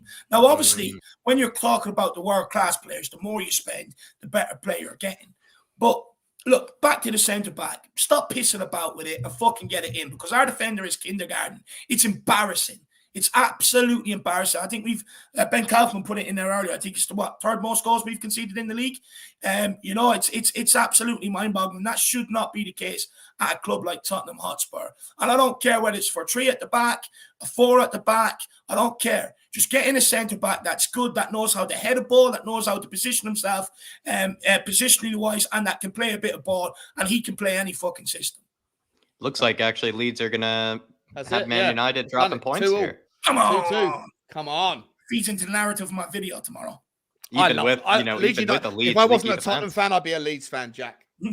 They're a great team to watch, mate. They're a brilliant team to watch. They definitely would give you similar heart attacks, I would say, every game, Sean. I would say you're definitely chasing that similar, thrill, every game is, way too hectic, way too hard to endure. Sorry, just to Sean's point on Amrabat. Yeah, look, for me, sometimes I don't think we think things through. Like I don't mind Amrabat as a footballer. I think he's okay, right? He's a player who had a great World Cup in a particular system for Morocco, right? Let's be fair. If Spurs played football like Morocco week in, week out, we'd hate it. They did really well, but let's be fair, they had no interest in going out there and wanting to play football, right? Yeah. So let's be fair, we'd hate it. But second of all, when people in the window are going, "Oh my God, look how good Amrabat is! Get him in, get him in." We don't stop and think, but we've already got loads of midfielders that do that. You know, We it's have a not few Amrabats already. Yeah. Yeah, we don't. I'm not sure if we that. do have an Amrabat actually. I think I'll Højbjerg is challenge- like an I'll challenge Amrabat. I that feel like point. Basuma is like an Amrabat, maybe. Jack, do you remember when me and you did on my channel? We did the stack rank of Premier League squads as we saw it for squad strength. And when we looked up, when we finally placed Tottenham about 7th, just ahead of Wolves, and you looked up at the 6 teams above us, every one of them had a monster, like a beast midfielder, right? There was a Casemiro, or there was a Thomas Partey, or there was a Bruno Guimaraes. There was always somebody there that was like an absolute monster that had technical ability, could get the ball on their feet, could do things like how Bentancur can do, but they also had that capability to smash someone and to control the midfield and dominate. And I don't think that Tottenham have that. I don't think Højbjerg has that consistently enough. I don't think Bentancur has it either. I think Amrabat could have been that guy. I feel like Amrabat for me I don't know, like he's a bit more limited than I think people maybe might think. But at the same time, he's been absolutely terrific. And we have, like you brought up earlier, Sean, kind of sort of stood corrected, kind of on him, and we've stood corrected on Kim Min-jae. We've stood corrected on Kavicha, a lot of these sort of kids, that's for sure. Ben Kaufman saying our director of football, I think he's saying, wants to play a 3-4-3 or 3-5-2, get him a central center back. And I agree, Ben, because like we kind of did discuss where if we are going to be holding out for these kind of top of the line, more center backs, pray, please. But if we are holding out for them, like it felt like there were still maybe some loan signings, maybe available to us. There were some sort of quick fixes that we could have gone for. And then we might have probably felt a bit more convinced maybe about this window. And I think you feel the same way there, Ben, my man. And it's good to see you in here, buddy, especially. Thanks for having a chat with me earlier this morning, my friend. Pick yourself up, Ben. I do have another question I want to get to here, though, lads, just quickly, kind of having to do the last question from Mr. Daniel Levy and, his quotes. He said here, managers know that it is part of the game that managers come and go, but we all dream that we want to have a manager that lasts 10 to 15 years. It is very, very difficult, though. Maybe to you, I'll start with you first, Dave. While Spurs' board have repeatedly asked us, the fan base, for patience and also claimed to want a manager for 10 to 15 years and also seem to be such big fans of projects, why does it seem that they give managers absolutely no patience or resources to succeed, especially when they already know the recruitment's poor, Dave? So it seems like they're saying one thing and doing a different thing. Well, I mean, the first thing that strikes me there is he talks about manager the last 10, 15 years. He's probably talking about someone like Sir Alex Ferguson. But when you look at the current way we're going through managers, 11 in 22 years. So they're averaging two years. And it just shows that, he's never been convinced by what any of them are really doing. It's always like pulling the plug on them. And it's like, it's all well and good him saying that that's his dream, but then put it into reality. Pick a manager and back him. Do what City have done with Guardiola. Continue to back him. Do what Liverpool have done with Jurgen Klopp. Even when things aren't going so well, continue to back him. Now, he had that opportunity under Poch, but unfortunately, Daniel Levy thought he knew better, and he sacked Pochettino instead of doing the rebuild that he so badly wanted. And here we are 3 years later talking about the same rebuild that Poch warned us that had to happen. So it's kind of like, it's all well and good in him saying he wants this, but then make it reality, Jack. Just make it reality. Do you feel like, though, also the thing, Dave, with them like saying, 10 to 15 years, it feels like, sort of it's like he's still searching for the one. I mean, how often does Daniel Levy, keep, blaming the managers and maybe have to look at himself? Because when you do have 11 managers in 22 years, it feels like, at one stage, maybe he's, led one of his managers down a wrong path or hasn't given them maybe the right resources to achieve that sort of project that he wants, or to achieve that 10 to 15 year, kind of honeymoon with the manager. It seems like maybe one of those could have been a golden nugget. Look, Pochettino was that golden nugget when you look back at it. He came in, he helped the club through a period where money was tight, no transfers for 3 windows, building a stadium training complex. Well and good. but then show them that same faith after and continue to back them so that we can stay at the level where we were at, challenging for titles. Although we never got over the line, but challenging, getting to cup semi-finals and finals, getting to a Champions League final, you know. But what he did miss in that statement, Jack, is unfortunately I sack managers because it's more cheaper for me to sack a manager than it is to back a manager. And that's what he's left out on that statement. You know, he sacked Jose on the premise of top four. Well, did he give Jose the players to get top four? I would argue he didn't. He sacked Pochettino because that season it wasn't looking like we were going to get top four. You know, Conte's been under pressure this season because it doesn't look like we're going to get top four. He sacked Nuno because it was a shit show and it looked like we weren't going to get top four. So his whole remit is, if, for instance, I put up some money in the summer, like for instance, Jose Mourinho, he came out, he said, I wanted, what was his name? We were just talking about him, Kim Min-jae, right? Mm-hmm. Well, we didn't sign him for 5 million, but then we went and signed Joe Rodon for 14 million. So it's kind of like, it's also not really listening to the managers as well. It's like Harry Redknapp was another one. He came to him in a January. I can't remember the two players he said he wanted, but he ended up with a crock Louis Zaha and a Ryan Nelson from Blackburn, who was at the end of his days. And this is the problem. In football nowadays, with how much players are costing, the wages and everything else, it is a lot cheaper to sack a manager and look for an instant manager bounce and go through this cycle of bringing in a guy every 2 years and not having to spend so much on rotating your squad. Now, some will argue we have spent money, we just haven't spent it right. Fair enough. But then again, that's on you. Stop sacking managers, pick a project and back it. If that's what you want, that's what you're saying you want, but then do it. Put it into action. Sava, quick question for you here. 11 managers in 22 years. It feels like he's kind of searching for the one. Forgive this bad metaphor that I drew up here, but if you were looking for a nice young lady, Sava, and you had 11 girlfriends in 22 years, wouldn't that probably say more about you than it probably does about the girlfriends? Just checking the wife's not in earshot. I was like, yeah. Clearly you found, that one. Clearly the 10 to 15 year project is underway already. It's difficult, isn't it? Look, we've got to take things like that with a pinch of salt because, listen, I don't like Levy, I don't like Enoch, but I'm guessing if you look at a lot of other clubs, their manager in and outs in the last 22 years, I'm guessing is going to look very similar, right? You'll always have one in there like a Poch, who is the anomaly that does 6 years. You're going to have a few that do 3 or 4 months like Nuno. You'll have a couple that do 2 years. I think the difficulty with it as well is when you look at that statement, it's, if you want managers to be here for a long time as well, you've got to hire those managers that fit that profile. So let's be honest, right? If you're hiring Antonio Conte, who I think the longest he's ever had at one club is 3 years, right? You're not bringing in that guy for a 6-year project, are you? Let's call it what it is, right? If you are going, right, I want a manager for the next 10 years, you go and find your next Pochettino type, right? But this is where I think he tries to please the fans by bringing in a Conte without realising that you've got to back him, right? Same with Jose. These are not managers that go to clubs and stay there for 5, 6, 7, 8 years. They're not, whether we want them to be or not. And this is why I've said all along, all of this, as I've said before, I'm not a fan of Conte's style of play, but by, my whole point is this club is not a club ready to win big honours now, right? It needs the build, the read, whatever you want to call it. You can label it whatever you want. Is Conte your guy for that? Is Conte a guy that you go, right, Conte, come in here for the first 3 years, all we want you to do is build, bring through some young players, do it with cheap players.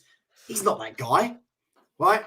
Poch was a manager of, relatively unknown, I suppose, like obviously been at Espanyol and Southampton, but he wasn't the big name where he came in and we expected to win, right? Conte and Jose come in and we go, hang on. These are winners, right? Winners don't hang around for 3, 4, 5 years for a project. And that is probably, in turn, why, if he has been offered a contract, why he probably hasn't signed it. And I'll go back to this, right? Sorry, the last thing I'll say. No, work away. The last thing I'll say on this is, when Conte signed that contract, he signed it for 18 months, right? Now, we weren't privy again. We weren't flies on the wall to know why was that deal 18 months. Did Spurs suggest that? Did Spurs offer a 5-year contract and he's gone, actually, no, I'll do it for 18 months and see where we are? Did Spurs, do you know what I mean? Did Conte turn around and say, I want 5 years? And they said, no, we'll give you 18 months. And he's like, okay, let's meet in the middle. We don't know. But for me, the answer is in the length of that contract. It suited all parties for that moment. It got Daniel Levy out of trouble, for lack of a better term, after the whole Nuno debacle. Yeah. It took immediate pressure off of him from the fan base because they're like, oh my God, look who he's hired. And for Conte, he wasn't in a job. There were no big jobs available at the time. And the geezer's getting paid about 15 to 18 million pounds a year. But it's not too long-term of a commitment either, where he hasn't signed him up for he hasn't signed himself up for a prison sentence of any kind, with Spurs either. Absolutely. Let's be fair, right? Right now, if he's thinking of leaving, right, or if in the summer he thought, oh, I can't stick this out, oh, I've got a year, right? I've got a year. That's all I've got to do. So, look, I don't know. I don't know the answer to any of this, guys. I don't know. But that's what we brought you on here, though, for. Well, the thing is, Jack, sorry, I know I said the last thing about 2 minutes ago, but this is the very last thing I'll say. This comes down to me for the whole point of we do not have an ethos at the club, right? This is the problem. We don't have an ethos as a transfer strategy. We don't have an ethos of playing style. And I mean over a period of time. We don't have an ethos from the academy. And the problem with all of that is that then means you go from manager to manager with different styles that want different players that then need to take 2 to 3 years to just get rid of deadwood, bring in some of their own players. At some point, that perpetual cycle needs to stop. I just don't think Conte's the guy where it stops. I'm sorry, I just don't. I don't see that. I don't see that this is the guy that for the next 3 years we're going to play this way. Then he buggers off. Another manager comes in and goes, wing backs? Nah. Nah, I want a back four. I want 2 wingers. I want a playmaker. Right. So look, the whole thing's on the pitch. Also, do you mind actually? Sorry, I know you're going to also have to say one last thing too, because now I'm forcing you to say one last thing. I know you kind of have to go it around, in a few minutes. So do you mind also maybe just giving your channel a quick plug, or just tell anybody like what's coming up as well? So I'm actually now forcing you to say another last thing.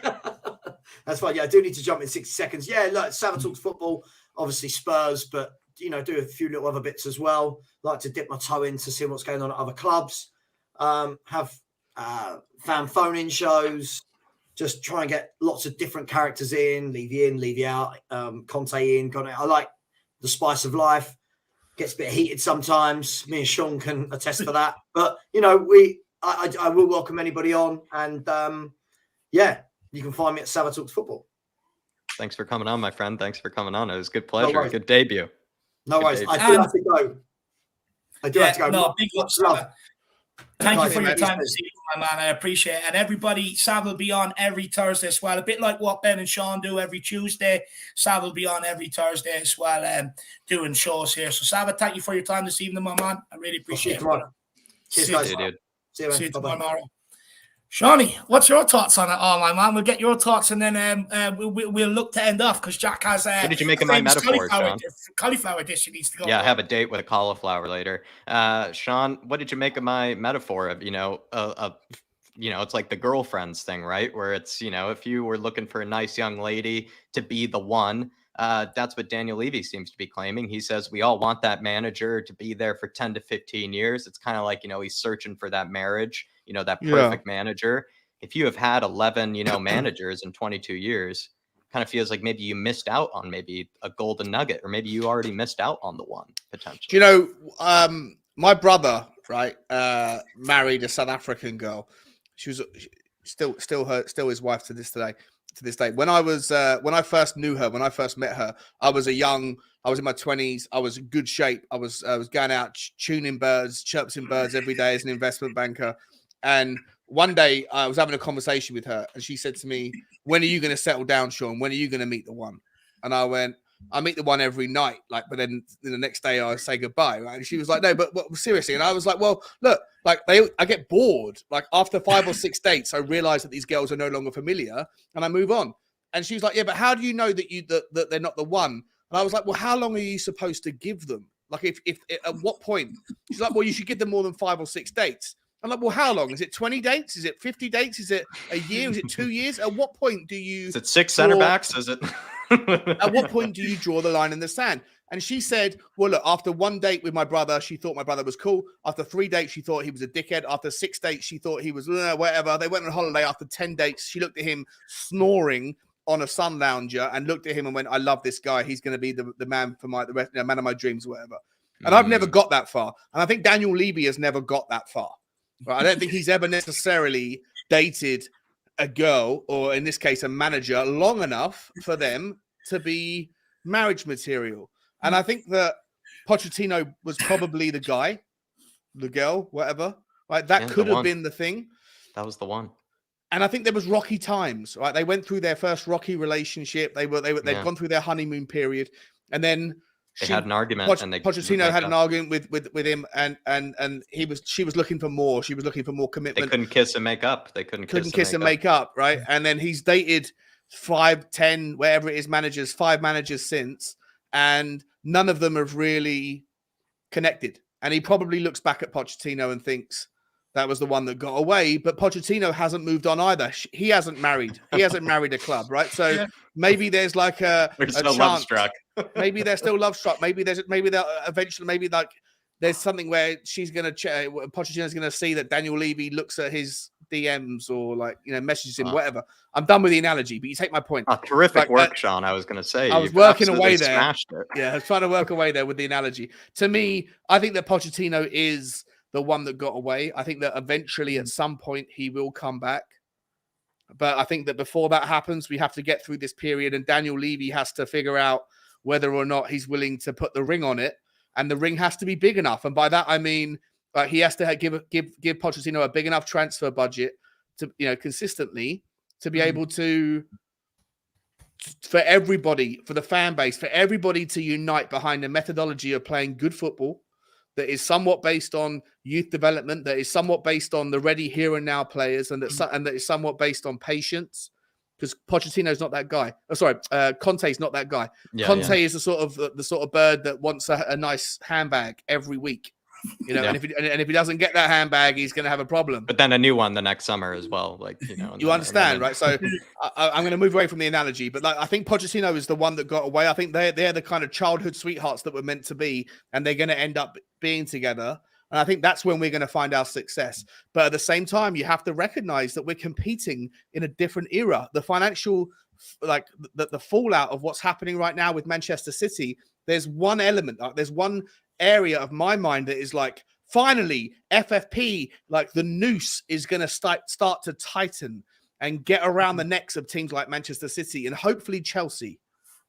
But at the same time, you now have the Qataris, and I'm not talking about QSI, but you have the Emir of Qatar that is committed as a committed Manchester United fan that is going to buy out the Glaziers.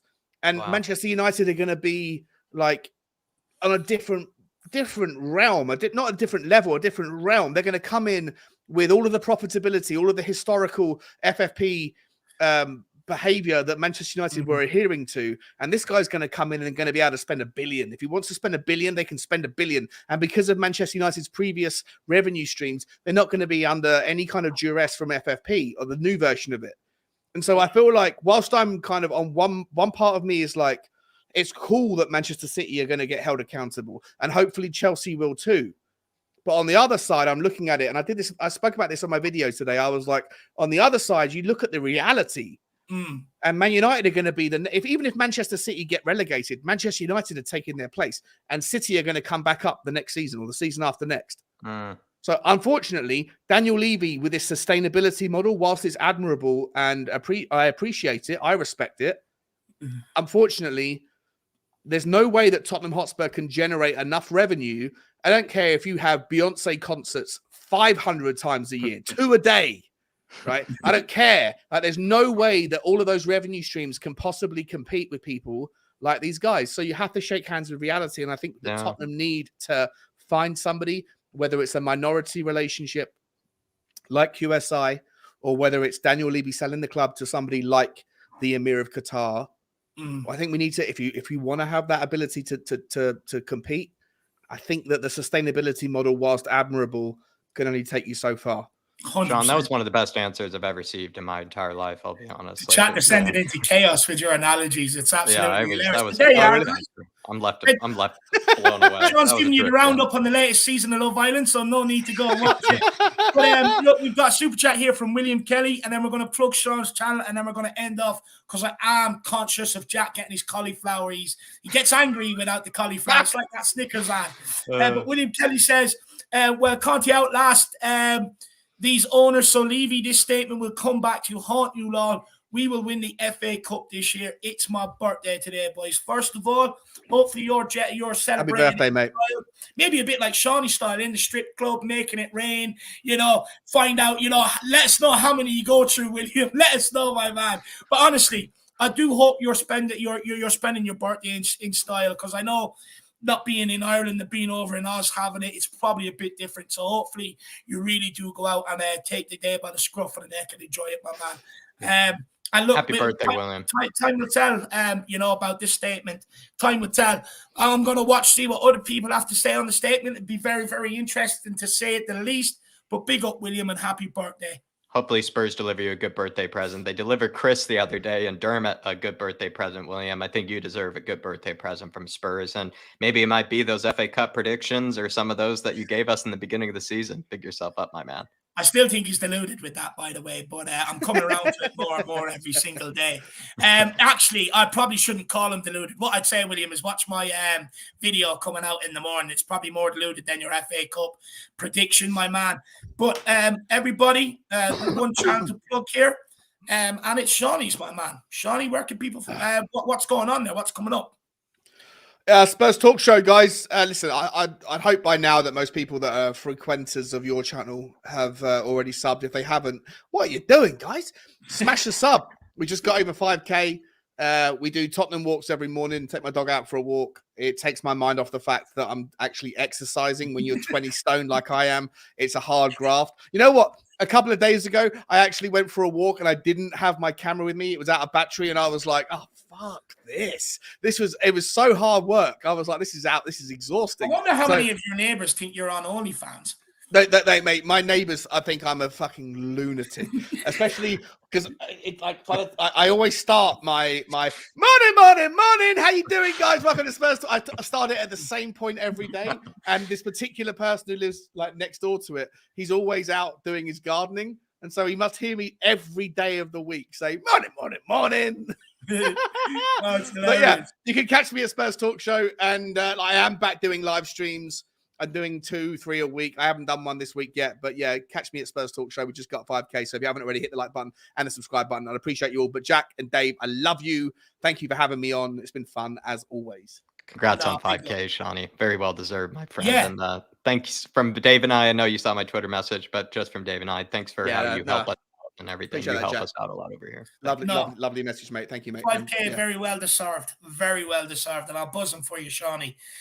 You know, me and you've had many long conversations over the last year about YouTube, etc. So I'm absolutely buzzing that you got there. You decided to stick with it, my man. Yeah, Kev Williams, he says, I want the fans to get together and wholesomely support the club as one pushes through the final half of the season. I can see us lifting silverware. He might love your video, Dave. He might love your video you're about to come out with. Yeah, and this is basically what my video is going to be about. Now, I know there's going to be many that's going to call me deluded, and I have no doubt that there's going to be many people that are going to talk about what I have to say on my stream across various other channels. But this season is not over. And just tune in tomorrow to find out why. That's all. So far from over. We're back in the fucking title race after tonight. Sorry, I've got some Let's go.